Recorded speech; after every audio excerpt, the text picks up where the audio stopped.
ఈ రాష్ట్రం సర్వనాశనం అయిపోవాలి, మేము లేనప్పుడు ఇది ఎవరికి దక్కొద్దు. కాబట్టి ఇది ఎట్టి పరిస్థితులలో కూడా రైతులు అనేటటువంటి వాళ్ళు ఏడవాలి.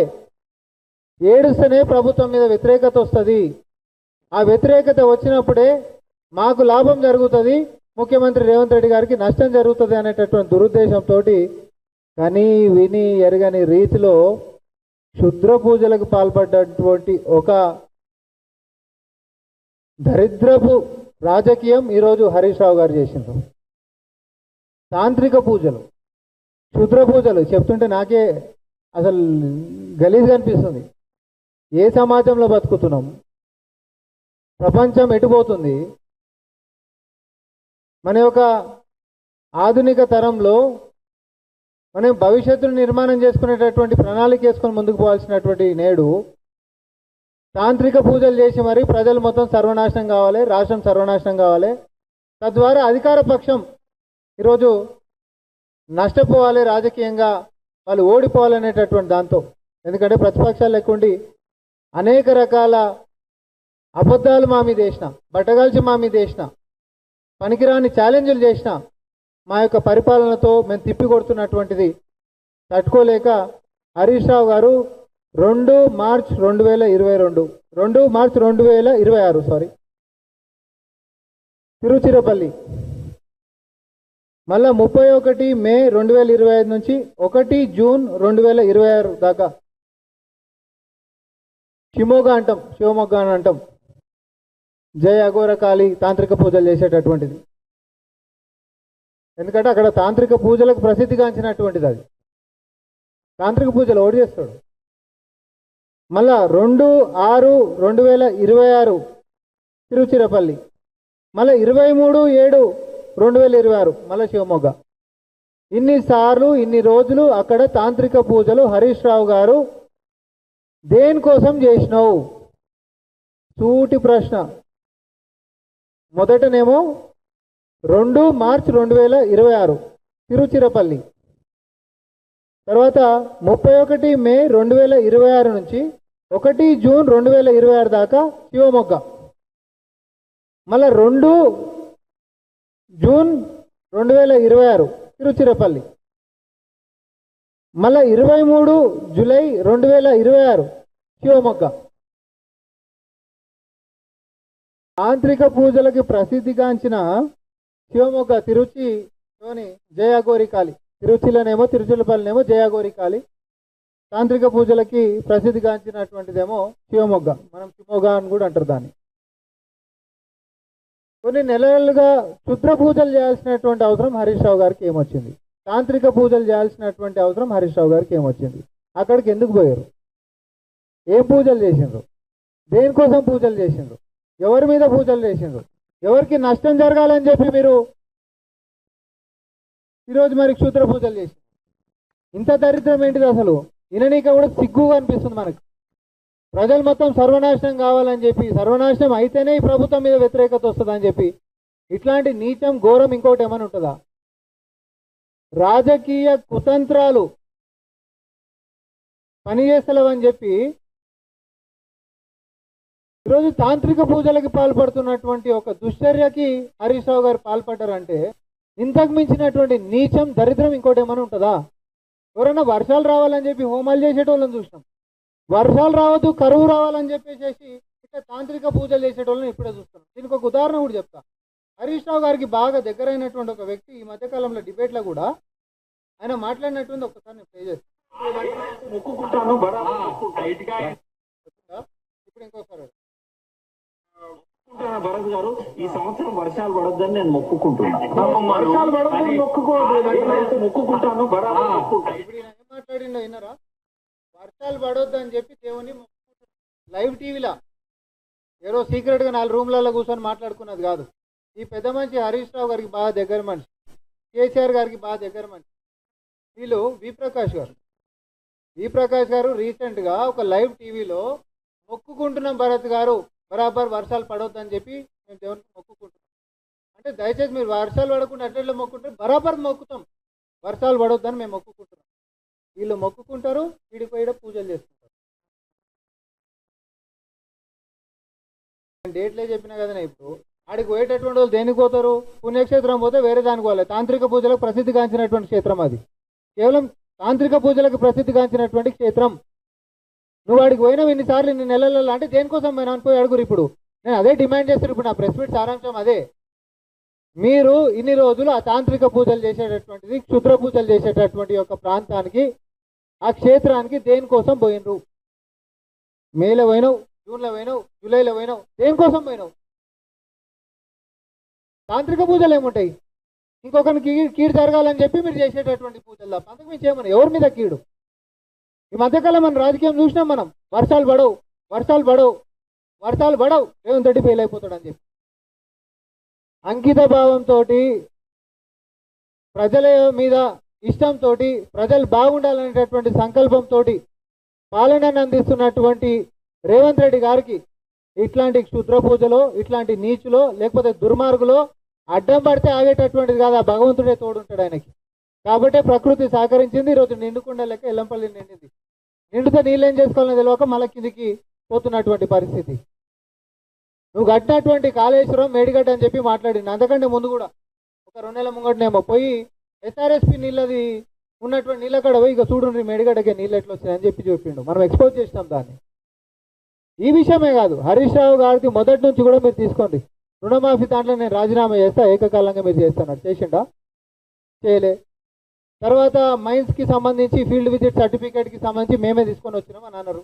కేంద్ర మంత్రి కిషన్ రెడ్డి గారే స్పష్టతనిచ్చారు. మేము చెప్పిన ఆధారాలతోటి నీ హ్యాండ్లోనే ఉన్నటువంటి నిబంధన అది, మా మీద ఆపాదించి మాట్లాడతావు కొంచెం మన బుద్ధి లేకుండా అని చెప్పి ఆడ తోక ముడిచి పారిపోయిండు. తర్వాత మన సంక్షేమానికి సంబంధించినటువంటి దాంట్లో ఒక అవకతవకలు జరిగిన ఇట్టి ఊపిండు. ఊపేసేస్తే 2014 నుంచి మీరు అధికారంలో వచ్చినప్పటి నుంచి ఇప్పటిదాకా అదే సంక్షేమాల మీద విచారణకు మేము ఆదేశిస్తాం, ఫిర్యాదు చేయండి అంటే ఒక్కడన్నా ముంగడికి వచ్చిండా? ఫిర్యాదు ఎందుకు చేయలే? తోక ముడిచి పారిపోయారు ఆడికించి కూడా. ఇది ఇట్లా ఉంటే పిల్లలకు సంబంధించి పుల్లలు పెడదామని చెప్పి చూసి ఎట్లయితే విద్యార్థులు ఈ టీఆర్ఎస్ నాయకుల యొక్క నీచపు బుద్ధి ఎట్లుంటుందంటే, తను ప్రేమించినటువంటి అమ్మాయి నిరాకరిస్తే చేతిలో యాసిడ్ బాటిల్ పట్టుకొని తిరిగే సైకోగాళ్ళు ఉంటారు కదా, నాకు దక్కంది ఇంకొకరికి దక్కొద్దు అని చెప్పి. సేమ్ అధికారంలో మేము లేకపోతే రాష్ట్రం సర్వనాశనం అయిపోవాలనేటటువంటి దురుద్దేశంతో ఆ సైకోల లెక్క ఈరోజు క్షుద్రపూజలు చేస్తున్నటువంటి పరిస్థితి ఉంది. ఇన్నిసార్లు నువ్వు దేనికోసం పోయినావు ఆ క్షేత్రానికి చెప్పు? అక్కడ మంచి జరిగేది అయితే ఏం కాదు, ఎవరికి ఈడెంచుకొని పోయినావు? ఇవన్నీ రేపు పొద్దున వీళ్ళ దగ్గరికి పోతే కూడా పాపం చుట్టుకునేటటువంటి విషయం ప్రజలు గమనించుకోవాలి. వీళ్ళ ఉద్దేశం మంచిది కాదు, వీళ్ళ బుద్ధి మంచిది కాదు, వీళ్ళ నీతి మంచిది కాదు, వీరి పరిపాలన కూడా మంచిది కాదు. మనకు చెప్తుంది ఇది. పిల్లల మధ్యలో తాకులాటలు పెట్టనీకి. ఎందుకంటే గతంలోనంటే కిరోసిన్ దొరికింది, అగ్గిపెట్టెలు దొరకలేవు కొంతమందికి. కానీ నిన్ను చూసి ప్రేరితమైనటువంటి పిల్లలేమో బుక్ అయిపోయినారు. తర్వాత రాష్ట్రం వచ్చింది. రాష్ట్రం రాగానే ఫక్త్ రాజకీయ పార్టీ మాదని చెప్పని అన్నారు. మళ్ళీ గవే ఆత్మహత్యలు జరిగినాయి తప్ప వాళ్ళ జీవితాలలో వెలుగులు నింపినటువంటి పాలన వాళ్ళకి ఎవరైనా చేసిండ్రా? ఇక్కడ రైతులలో పుల్లలు పెడదామని వాళ్ళు ఏదో వాళ్ళని రెచ్చగొడితే చచ్చిపోతారేమో అనుకొని హరీష్ రావు గారు కుట్రలు చేస్తుండ్రు. కానీ అట్లాంటివి జరుగుతలే. రీసెంట్గా బాల్క సుమన్ గారు ఆయన యొక్క వ్యాఖ్యలనే చెప్పిండు, రోడ్ ఎక్కుదాం అని అంటే రైతులు ఎవరు వస్తలేరు, మనోళ్ళే 3-4 ఉంటారు, కాబట్టి విధ్వంసాలు చేసుకుంటూ పోదామని చెప్పి. విధ్వంసాలు చేయండి అని చెప్పి కార్యకర్తలకి ప్రేరేపించేటటువంటి నాయకత్వం ఆయన, రెచ్చగొట్టి ఆత్మహత్యలకి ప్రేరేపించేటటువంటి ఇట్లాంటి నీచపు రాజకీయాలైనా, విద్యార్థుల మధ్యలో చిచ్చులు పెట్టి అగ్గి పెట్టి వాళ్ళని ఆత్మహత్యలకు పాల్పడేటట్టుగా రాజకీయాలు చేసేటటువంటి నీచ బుద్ధి అయినా, ఇవన్నీ ముందుకు సాగుతలేవు. ప్రజాప్రభుత్వం ముంగట వాళ్ళు సంక్షేమంతో మాట్లాడుతున్నారు, పారదర్శకతోటి మాట్లాడుతున్నారు అని చెప్పి ఇవన్నీ అయితలేవు అని చెప్పి పోయిగా మంత్రాలు తంత్రాలు కడుగుపోయాడు. ఇంత నీచం ఏమైనా ఉంటుందా? ఇంతకు మించినటువంటి దరిద్రం ఇంకోటి ఏమైనా ఉంటుందా? మీరందరిపై నా డిమాండ్ ఒకటే, హరీష్ రావు గారు మీరు ఆడ ఎందుకు పోయినరో మీరు దీని మీద స్పందించాల్సినటువంటి బాధ్యత ఉంది. మీడియా మిత్రులకు నా యొక్క విజ్ఞప్తి అదే. మీరు పోయి అడగండి, ఫలానా దగ్గరికి పోయి మీరు తాంత్రిక పూజలు ఎందుకు చేసిర్రు అని. లేకపోతే కాంగ్రెస్ పార్టీ ఈ రోజు నుంచి తెలంగాణలో హరీష్ రావు గారి పేరు తన్నీరు హరీష్ రావు కాదు, తాంత్రిక్ హరీష్ రావు అని చెప్పి పిలుస్తాం. ఇక మీ పేరు ఈ రోజు నుంచి తాంత్రిక్ హరీష్ రావు. తంత్రాలతోటి ప్రజలు కష్టాల పాలవ్వాలని, రైతులు ఎండిపోయి సావాలని, రాష్ట్రానికి కరువు రావాలని మీరు ఏవేవైతే పూజలు చేస్తూ ఉన్నారో ఆ భగవంతుడు మంచి చేసేటటువంటి వారిని ముందుకు నడిపిస్తూనే ఉంటాడు. రేవంత్ రెడ్డి గారిని ఎప్పటికి గెలిపిస్తూనే ఉంటాడు. ఈ కుట్రలు కుతంత్రాలు అనేటటువంటివి ఎప్పుడు నడవనే నడవు.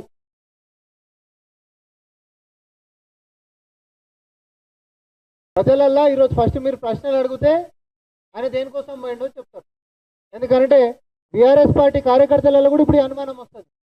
రాష్ట్రం బాగుండాలని బాగోకుండా ఉండాలని చెప్పి పోయినటువంటిదా, లేకపోతే వాళ్ళ పెద్ద సార్దా, ఎవరిదా అనేటటువంటిది ఆయన చెప్పాలి మీడియా ముందుకు వచ్చి. దేనికోసం పోయిండు, ఎవరి కోసం పూజలు చేసిండు, ఎవరికి చెడు జరగాలని చెప్పి పూజలు చేసిండు. చర్చ ఇది.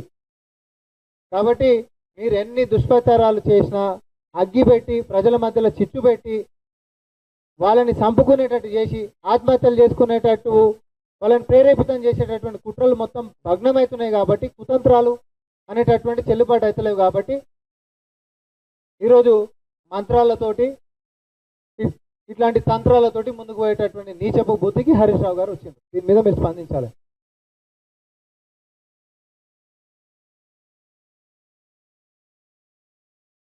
ఇక అది మీరు హరీష్ రావు గారిని పోయి అడుగుండి ఎవరి మీద చేసినామంటే, నేను అందుకని అంటున్నా ఈ రాష్ట్రం బాగుంటుంది అని చెప్పి చేసిండ్రు. దానికి ఒక ఉదాహరణ కూడా చెప్పిన. ఆయనకి దగ్గరగా, ఆయనకి సుపరిచితుడు మాత్రమే కాదు, అన్ని విషయాలు కూడా పంచుకునేటటువంటి వి ప్రకాష్ గారు లైవ్ టీవీలలోనే ఆ భగవంతుని నేను మొక్కుతున్నా, కరువు రావాలని చెప్పి మేము కోరుకుంటున్నామని చెప్పి అన్నాడు. నేను చూపించినటువంటిది అయితే మీరు అదే ఉద్దేశంతో ఇక్కడ కూడా మరి పూజలు జరిగినాయి. ఏ ఉద్దేశంతో ఈ రాష్ట్రం నాశనం కావాలని చెప్పి కోరుకుంటారో చూడుర్రి. ఇట్లా తంత్రాలకు దగ్గర ఉండేటటువంటి వాళ్ళకి మనుషులు గిట్ట దగ్గర పోయినా కూడా ఆ పాపం మనకు చుట్టుకుంటుంది. అది మనకు కానీ, మన ఇంటికి కానీ, మన రాష్ట్రానికి కానీ మంచిది కాదు. అట్లాంటి వ్యక్తులను ఎంత దూరం పెడితే అంత మంచిది. నేను అందే అన్న కదా, ఇప్పుడు లోక కళ్యాణం కోసం హోమాలు చేసి అడ్డం పడేటటువంటి రాక్షసుల యొక్క చరిత్రలు చూసినాం, మనం చదివినాము, చూసినాము. సినిమాలలో కూడా అదే ఉంటుంది కదా. కానీ సద్బుద్ధితోటి ముందుకు నడుస్తున్నటువంటి ఒక నాయకత్వాన్ని మీరు ఈరోజు కూలగొట్టాలనుకుంటే మీ యొక్క కపట రాజకీయాలతో అయితలేవు. కాబట్టి ఈరోజు తంత్రాలు దాకపోయారు. కానీ ఆ భగవంతుడు ఎప్పుడు కూడా మంచి దిక్కు ఉండేటోళ్ళు, ప్రజలకు మంచి చేసేటోళ్ళ దిక్కు నిలబడతాడు. అందుకని ఈరోజు బ్రహ్మాండంగా వర్షాలు పడ్డాయి, బ్రహ్మాండంగా ఈరోజు అన్ని రిజర్వాయర్లు కూడా నిండినాయి. ఈరోజు ఎవరికి ఎట్లాంటి కష్టం లేకుండా ఉంది. ఒక టెక్నికల్ క్లారిటీ కూడా నేను ఇస్తున్నా. నిజంగానే ఆడ ఫస్ట్ ఆఫ్ ఆల్ మనము మేడిగడ్డ కాడ ఎత్తేటటువంటి అవకాశం లేదు, ఎత్తేటటువంటి ఆస్కారం లేదు. గేట్లు బంద్ చేసి ఎత్తేటటువంటి అధికారం కూడా లేదు. సరే సేఫ్ అనుకుందాం, అయినా కూడా ఎత్తినుంటే అవి ఎత్తి ఈరోజు ఎల్లంపల్లి దాకా వచ్చే లోపలనే మళ్ళీ ఈరోజు వర్షాలు వచ్చి మళ్ళీ అవే గోదాట్లో కలిసేటటువంటి పరిస్థితి ఉంటుండే. వాళ్ళ హయాంలో జరిగింది కూడా గదే కదా, ఎత్తుడు తోడుడు మళ్ళీ గోదావరిలో కలిపేసేసుడు.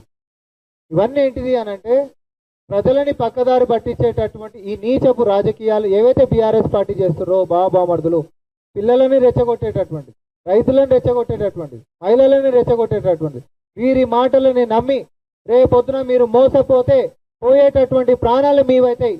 అమాయకులైనటువంటి ప్రజలకి చైతన్యం చేయాల్సినటువంటి బాధ్యత మాది. ఈ కుతంత్రాలు, ఈ కుట్రలు చేసేటటువంటి కల్వకుంట్ల కుటుంబం ఏదైతే ఉందో, ఈ తాంత్రిక్ హరీష్ రావు ఎవరైతే ఉన్నారో వీరి యొక్క మాటలకి మోసపోవద్దు.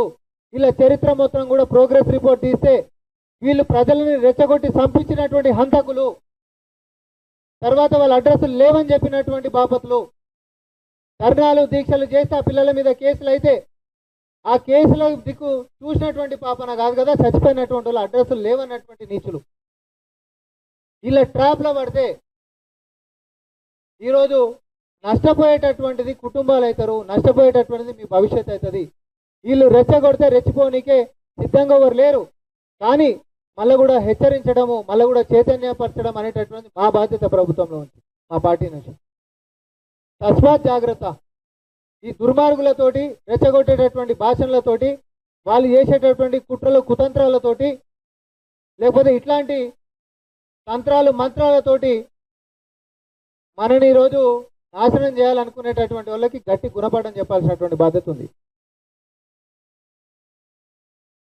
నేను అదే అంటున్నా. ఈరోజు నా ఓపెనింగ్ స్టేట్మెంట్ అప్పుడు మీరు రాలే ప్రతాప్ అన్న, నా ఓపెనింగ్ స్టేట్మెంట్ అది. అత్యాధునికంగా ఈరోజు మనం ముందుకు పోయేటటువంటి దాంట్లో రాజకీయ నాయకుడు అయి ఉండి నువ్వు ఈరోజు పిల్లలని ఒక సైంటిఫిక్ వే వైపు తీసుకొని పోవాల్సినటువంటి బాధ్యత ఉంటుంది.